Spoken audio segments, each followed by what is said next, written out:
All right, we welcome everybody here, and we've got a new year here, 2022. We're starting a new study, going through the book of Revelation, and we're calling this Revelation, a chapter-by-chapter overview of God's picture book. And I think that's a really good description of what Revelation is.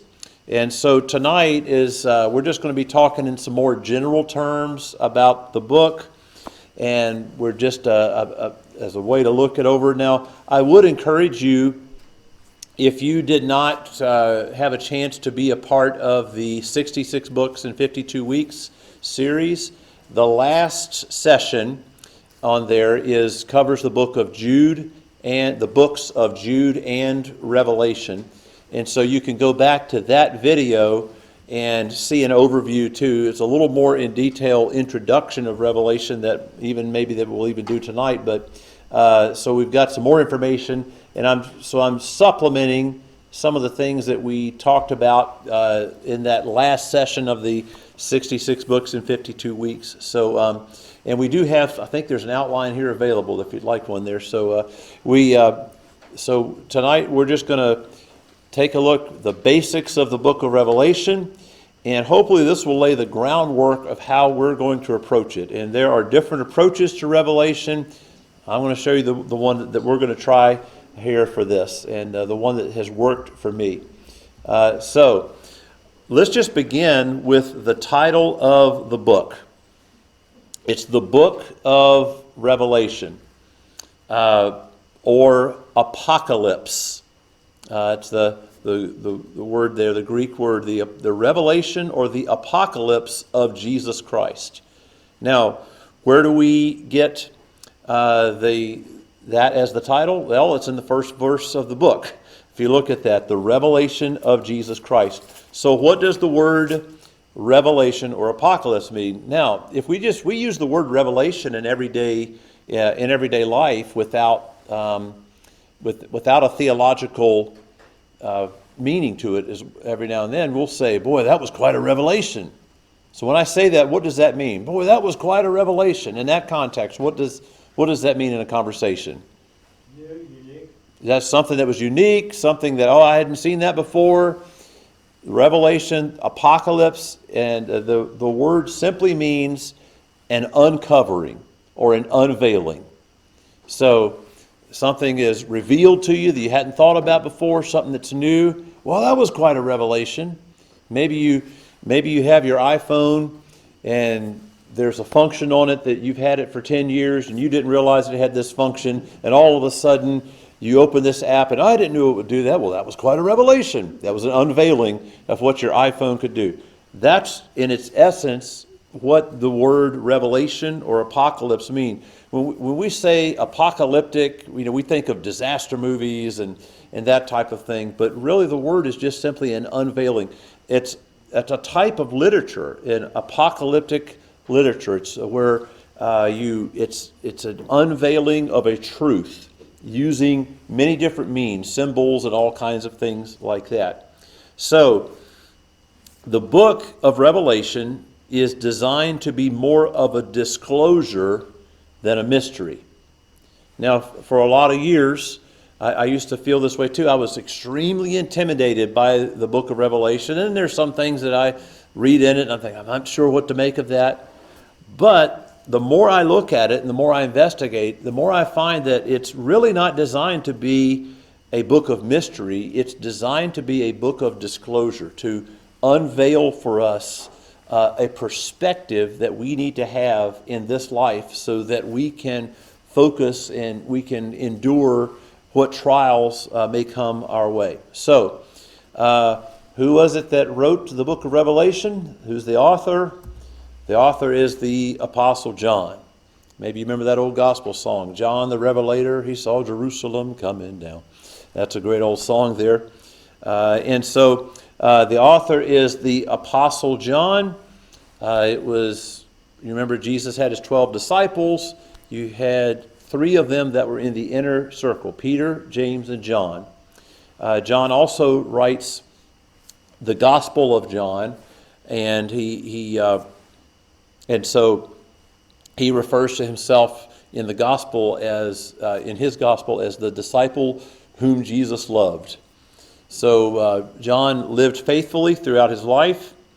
One thing that we are aware of is that he outlived the other apostles. So this is late writing here. So you imagine the church is well established.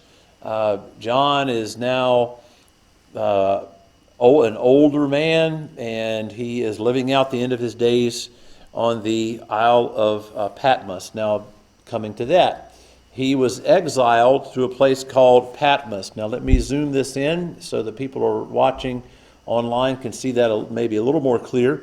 So you can see Patmos is just this little tiny rock in the middle of the Mediterranean Sea, and it was used as a place of exile in the Roman Empire. And so when prisoners needed to be punished or just sent away, they would send them, and there was all kinds of work to be done there. There was laboring in rock quarries and salt mines and that kind of thing. So it was not a fun thing to think of. Maybe a modern day equivalent of that is, if you were in the old communist days, you'd be shipped off to Siberia at a work camp or something like that. So this is where John is at. This is what he's dealing with. So it's not like he's living his retirement years on a beautiful island. He's on the Isle of Patmos. Oh, that must be a beautiful place. Well, it wasn't a pleasant place to be. And so there's where John is. And so he is laboring. He is isolated. And so you can see literally in the middle of the Mediterranean Sea. So how do we know that John was the one that wrote the book of Revelation? Well, first of all, he says that he writes it in the book himself. He refers to himself several times. He identifies himself several times. Let me just read to you a few of these. Revelation chapter 1, beginning in verse 1, the revelation from Jesus Christ, which God gave him to show his servant what must soon take place. He made it known by sending his angel to his servant John. So there's the one scripture there, Revelation 1:4, John identifying himself. To the 7 churches in the province of Asia, grace and peace to you from him who is, and who was, and who is to come. Revelation 1:9, I, John, your brother and companion in the suffering and kingdom and patient endurance that are ours in Christ Jesus, was on the Isle of Patmos because of the word of God and the testimony of Jesus. So he makes it very clear who it is that's writing this. But for those that might doubt, are there some extra biblical sources, or there's some things outside of the Bible that would show us who wrote this? Well, there is some evidence outside of this. Some non-biblical sources. First of all, ancient tradition always points back to John writing this, but also there's some extra biblical writers that confirm that John was exiled to Patmos at the time that he would have written Revelation. And we have the names of some of these ancient historians and people that would have written these things down. It's interesting, as John describes himself as the author of Revelation, he describes himself in the book as a servant, and there's another key one, fellow sufferer. He is a servant and a fellow sufferer. Without understanding suffering that was going on in that day, it's going to be very hard to understand why the book of Revelation is written and what it's about. So you have those non-biblical sources, some people that are pointing, and again, it's just important to go back and see in ancient literature, are there writings that confirm what's said in the Bible? And time and again, it's confirmed. These writings, archaeological evidence, all of these things, these are real places, real people. So tonight's is going to be a little bit of stream of consciousness here. We're just painting a word picture of what the book of Revelation is like. So, the nature and meaning of the book of Revelation. So, It's interesting here that, first of all, the message of Revelation is of Jesus and from Jesus.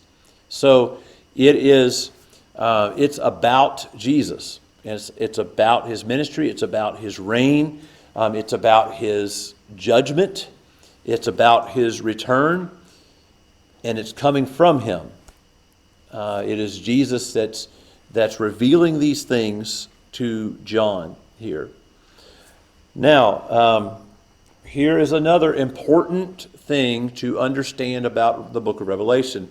The person reading the book of Revelation must be able to appreciate figurative language. We have Western thinking minds.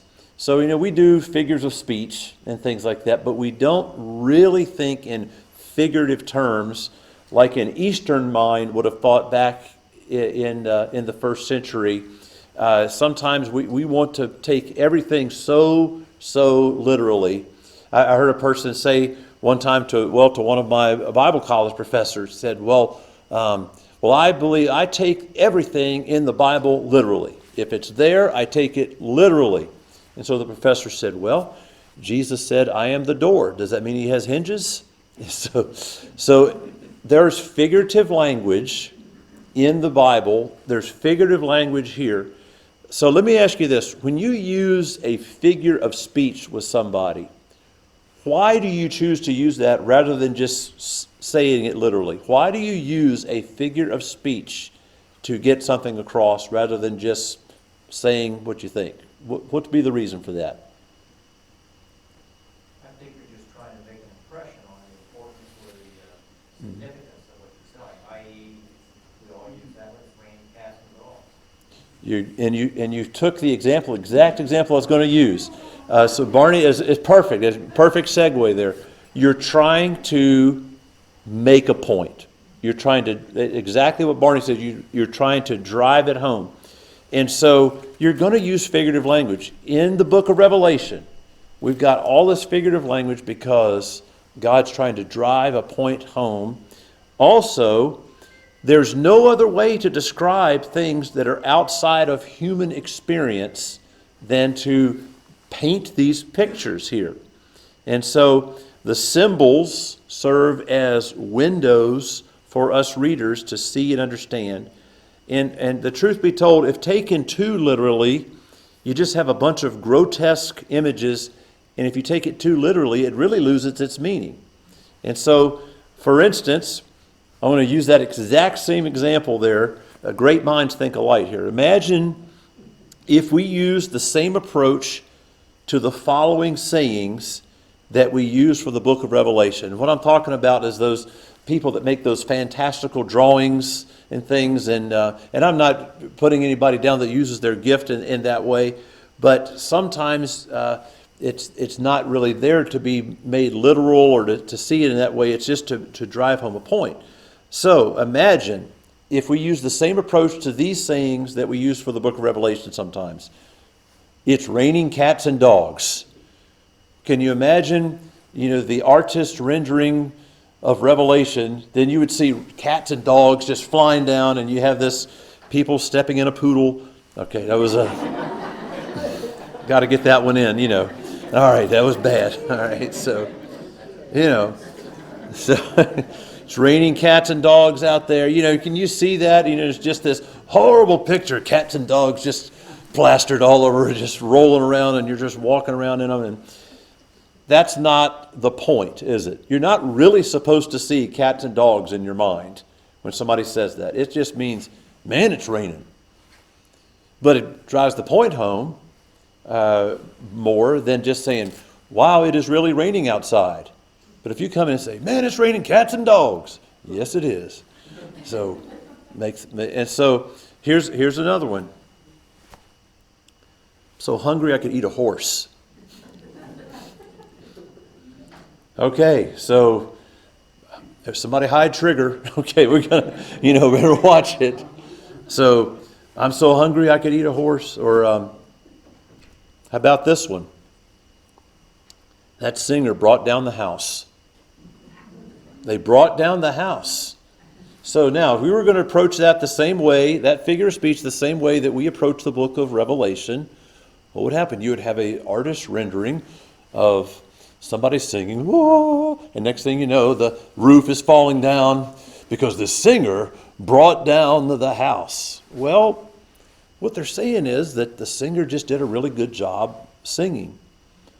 Now, where we in our Western way of thinking really stumble is especially when it comes to numbers, like these using of numbers in figurative senses. But how many times do we in our daily walk, in our daily conversations, use numbers in a figurative sense because you're trying to drive home a point?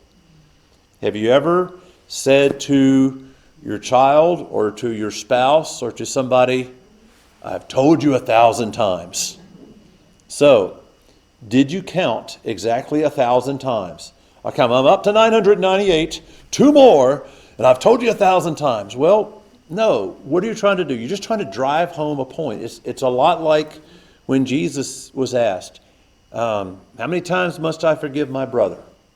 7 times. Jesus said, no, 70 times 7. So what do we do? Do we do the math on that? And what does Jesus mean? Are we supposed to do the math and say, okay, I'm going to add up 70 times 7? No, it's just you are to continually forgive your brother. And that's the attitude of life that you're supposed to live in. You're not supposed to add up and keep a clicker with you. Okay, I've forgiven you once, I've forgiven you twice. We do that with our families. We walk around with clickers all the time. That's not what Jesus is saying. And so we lose the meaning if we did that. And so we can lose the meaning in Revelation if we just take things too literally. One of the things I said in the other overview of Revelation is sometimes when you're reading a passage, instead of asking, what is it saying? So like writing out every little detail of what it's saying. Instead of asking, what is it saying? Ask yourself this question. How is this supposed to make me feel? Is this supposed to make me feel a sense of danger when I see this? Is this supposed to make me feel a sense of awe when you have the pictures of the throne room of God? Is this supposed to make me feel a sense of foreboding or sense of encouragement or whatever it might be? So that's a good way to approach it because it's a picture book. When you look at a picture, an emotion comes out. And so that's one of the roles of the book of Revelation, is to draw emotion out of us here. So, okay, so let's move on here into interpreting the book of Revelation a little bit. And this is, there's different words that are used for these different methods of interpreting the book of Revelation. And so scholars and those who study the Bible tend to look at the book of Revelation in one of these ways. There is the preteristic method, and that's just a fancy word for this, that Revelation is all talking about the past. So that when some people read this and they take it to say that, okay, this is talking about things that happened already in the past. None of this stuff is about anything that's to happen in the future. And there are those that have that view. When they look at it, with that view in mind. So there is another method of looking at it, and there is the historic method. And the historic method attempts to use Revelation to pinpoint events in history from the days of the Roman Empire all the way up to the second coming of Christ. So it is basically looked at, it's just a timeline. And so when you look at it from this standpoint, the historic, that Revelation is seen as a timeline. So, for instance, we're going to get into the letters to the 7 churches. And as we read them, I think most of us would look at this as, okay, yeah, these were letters written to 7 churches, and we read them and we learn from them and we gain some insights. But the strictly historical method would say that the 7 churches of Asia are taken as a reference to successive ages in church history. So instead of being literal churches, that would be a time in church history where the church was lukewarm, or a time in church history where they were unfaithful, or a time in church history where the church was doing things right, depending on what letter is written. So it's just looked at as a plain timeline. So that's another way of looking at it. And so then there's another way, and that is the futuristic method. I think a lot of people lean this way, and this basically takes everything to refer on out into the future, that which is going to transpire just before the second coming of Christ. And I don't know about you. We had this pandemic here. I would make jokes. We would go into the store or something, like when it first hit, and we were all, remember how weird it was? It was just so surreal. And I went into a store, and the guy said, "How you doing?" I said, and just flippantly, I said, "Well, just riding out the apocalypse," and he goes, "Yeah, no doubt." And so I think we have these big events like this. I imagine Pearl Harbor, people probably felt the same way, or when they saw the evils of Hitler, or I remember very much people felt like this after 9/11. And I remember even before that, Desert Storm. I remember when Desert Storm, I'd grown up most of my life. I'd remembered a little bit of Vietnam, but really had been pretty peaceful. All of a sudden, we're bombing Iraq over there, and then the next thing you know, Iraq has bombed Israel. This was like in 1991. I remember thinking to myself, "Oh man, we have entered into the end times now." And so we're always looking at, could it be? And I think those thoughts, we got this worldwide plague. Is this it? Is this part of Revelation stuff we're going on here? So the futuristic method it's the idea of chapters 4 through 19 refer to unfulfilled prophecy of the events during a literal 1,000 years, which will be followed by judgment. And so that's the futuristic method, where you're looking at it in the future there. There's one more view of it, and this is put in some different ways. This term is the prophetic/symbolic method. And this holds that the content of Revelation applies to John's day, and then subsequently to all periods of history until the second coming of Jesus Christ. And it holds that the major themes that replay throughout history are suffering and overcoming. And so I'll play my hand on this. I'm going to be approaching the book of Revelation from this viewpoint. And I realize there are other different viewpoints to go through, and everybody else is welcome to be wrong. No, that's not the attitude I want to go. First of all, I'll say this. There are all these different ways to look at it. None of this is a reason to be divided over. People get in all kind of crazy arguments and get all upset over the book of Revelation and all of that stuff. The bottom line, just be ready. Love the Lord, be ready. However, I have found that fourth approach, to me, seems to be the method that helps a person truly understand the heart of the meaning of the book of Revelation. Also, it takes out a lot of the confusion around the book of Revelation.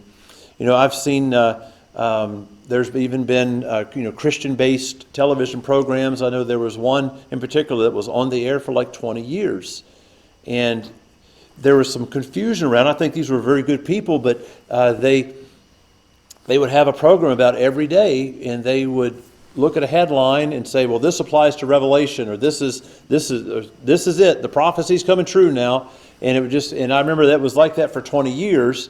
And on one level, and I'll explain this later, I think that was kind of right. That the book of Revelation lays out reality as it is. prophets, you might remember this from our study of the Old Testament prophets. Prophets had two roles. They would foretell, tell the future, and secondly, they would forthtell. And so the role of a prophet mainly was just to tell it like it is. Here's what the Lord's saying. Here's reality. They defined reality on God's terms. Revelation really does that. And Revelation does that. It defines reality on God's terms. So we're going to look at it. My bias is more towards the prophetic, symbolic method of looking at the book here. So let's move on here towards the practical nature of the book. Why does it say at the beginning of the book that we're blessed for reading this? Well, the book of Revelation was given to us for several reasons. First of all, to encourage John as he suffered on the island of Patmos. So there he is, all alone, exiled, basically in the middle of a sea, nowhere to go, aging, and alone, and must have been hurting. And so think about the comfort he must have received from receiving this vision from God. Secondly, it was to give congregations of that day courage and assurance to withstand their persecution. And you could also substitute the word congregations for Christians, just Christians in general. Hang in there. Hang in there. I know it's bad. I know it's tough. But hang in there. We can endure this persecution. Then to encourage Christians living in all ages to stand strong in the face of persecution. We can look back and see that. I kind of think of it in terms of if you look at the book of Hebrews, Hebrews chapter 11, which is the 11 and 12 is we call it the Hall of Fame of the Bible, the Faith Hall of Fame, where you read that and you can see by faith Moses did this, by faith Noah did this. And so you look at that and you draw encouragement by the faith that they lived out. And so the same way, Revelation is designed to give us that encouragement. And finally, to challenge all believers of all times to live as overcomers. Are you going to live your life as a victim or as a victor? Are you going to live your life as an overcomer or as a person that just shrinks in fear when things get bad? And so it's an encouragement book. So let's do a little bit of overview for understanding the book of Revelation. It's going to begin by reading the first 3 verses of the book. The revelation from Jesus Christ, which God gave him to show his servants what must soon take place. He made it known by sending his angel to his servant John, who testifies to everything he saw. That is the word of God and the testimony of Jesus Christ. Blessed is the one who reads aloud the words of this prophecy, and blessed are those who hear it and take to heart what is written in it, because the time is near. Blessed are those who read it. Now, I think we could probably, in reality, when we approach this, there's been some times instead of blessed, I'm thinking to myself, intimidated are those who read this book, or frightened are those who read this book, or confused are those who read this book. My hope is, as I study this, as we journey through this together, is that we could cast that aside and maybe that in Revelation won't be so intimidating anymore. I like this statement, and let me also preface this here. A lot of what I'm sharing this week and in the coming weeks, I have a resource. It was one of my college professors by the name of Mr. Frisney, Tom Frisney. He was my Greek professor, although I don't think he was very proud to be my Greek professor because I was not very good in the Greek class. But he also taught this amazing class on the book of Revelation. And he wrote a book to go along with it called Strength for Victory. I'm not sure if it's even still in print, but it came out in print when I was still in college and just when I graduated from college. And so I'm going to be leaning heavy heavily on the material from Mr. Frisney, and I hope that he would be smiling on that, and that he would be appreciative of that. So this statement here comes from that, instead of seeing the book of Revelation as a calculator for the end time.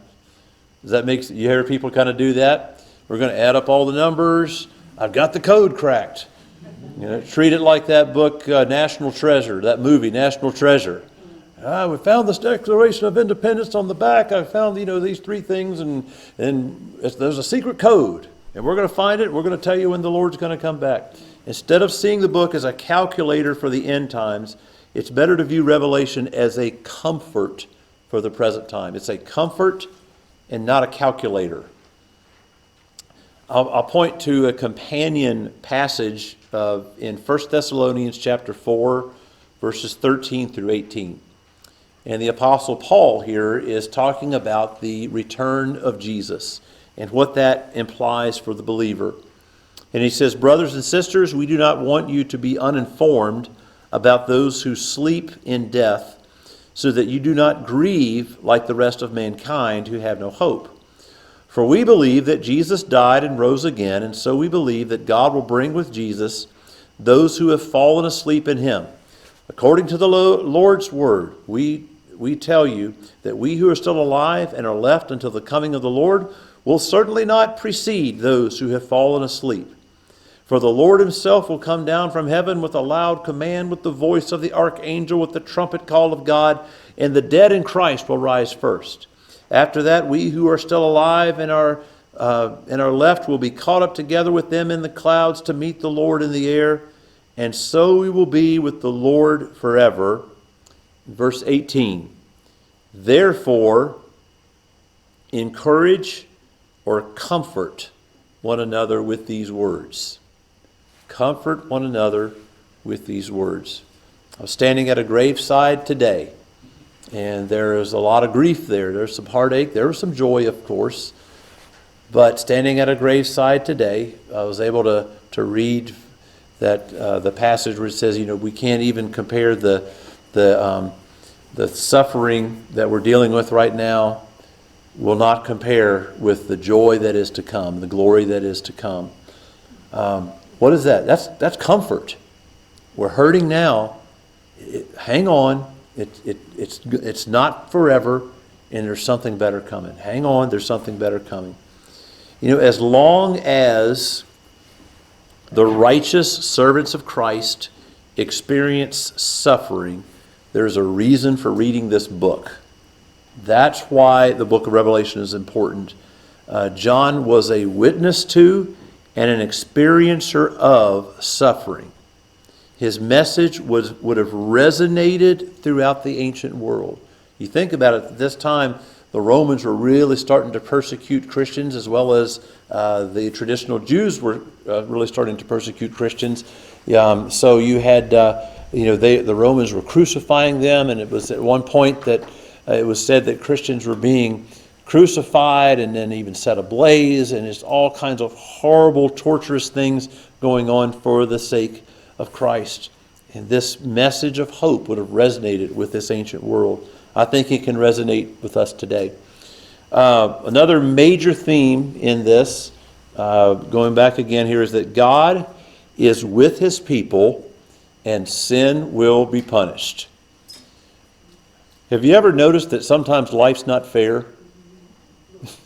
Sometimes it's just not fair.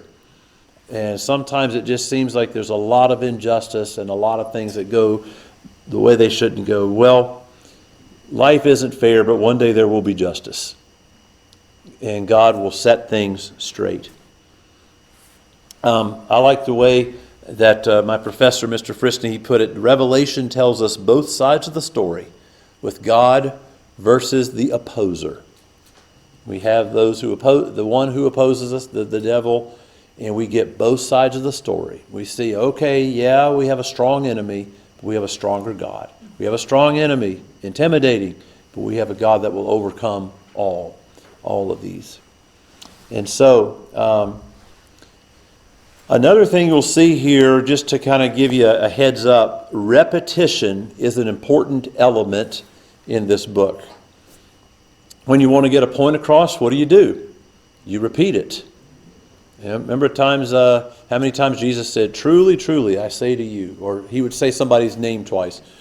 "Martha, Martha, why are you so worried right now?" Or Saul on the road to Damascus, "Saul, Saul, why are you persecuting me?" Repeating things. You have a series of sevens in the book of Revelation, 7 letters, 7 trumpets, 7 seals, 7 bowls. Throughout, there are 7 blessings throughout there. It's a list, and it's making the point, going again. And then you have terms speaking of time, and you've got an image of 1,000 years versus an image of 7 years, and those mean things, and those are getting a point across. And then there are places that are mentioned here in there that are symbolic of something, that means something. Sodom is mentioned, Egypt is mentioned, Babylon's mentioned, those things, these place terms, and you see themes that are repeated, and okay, we've got this. And so, how many of you ever watched the movie, you remember watching those old Star Wars movies, you know, and so how many of you have watched it? Okay, so for those of you that are nerds that have watched it, I mean, I love Star Wars. When I was a kid, I probably went to see that thing, I don't know how many times when it first came out. But, you know, when the good guys are there or doing their thing, there was a certain music that played. And then when Darth Vader shows up, there's a certain music that plays. You can kind of see the same thing in the book of Revelation. There are certain images and numbers and things that you see when the bad guys are there. And then when the good guys are there, you see certain like brightness and glory and those types of things. Think of it in that way. It's a picture, God's picture book here. So, how are we doing on time? Okay, we only got a couple more hours and we'll be good to go here. So, okay, another thing that's important is the presence of God and His people. That's an important element here. You have this picture of God's temple, and you have a figurative 144,000 saints. And how are they described? Revelation chapter 7, beginning in verse 14. And he said, "These are they that have come out of the great tribulation. They have washed their robes and made them white in the blood of the Lamb. Therefore they are before the throne of God and serve Him day and night in His temple. And He who sits on the throne will shelter them in His presence. Never again will they hunger, never again will they thirst. The sun will not beat down on them, nor any scorching heat." Do you think there was scorching heat and hunger and thirst on Patmos? "For the Lamb of the center of the throne will be their shepherd. He will lead them to springs of living water, and God will wipe away every tear from their eyes." So what do you get from this?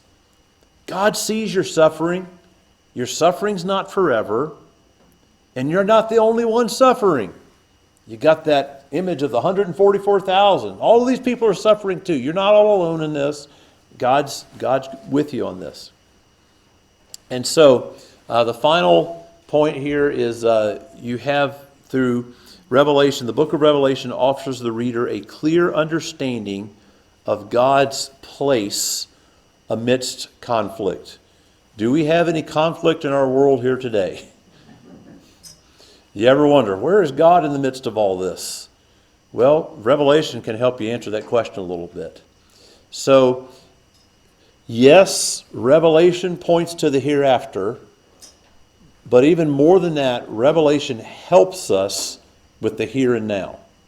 And I hope that you can find some encouragement through this. And so that is just a little bit of an introduction to the book of Revelation, and we are going to go chapter by chapter and go through this.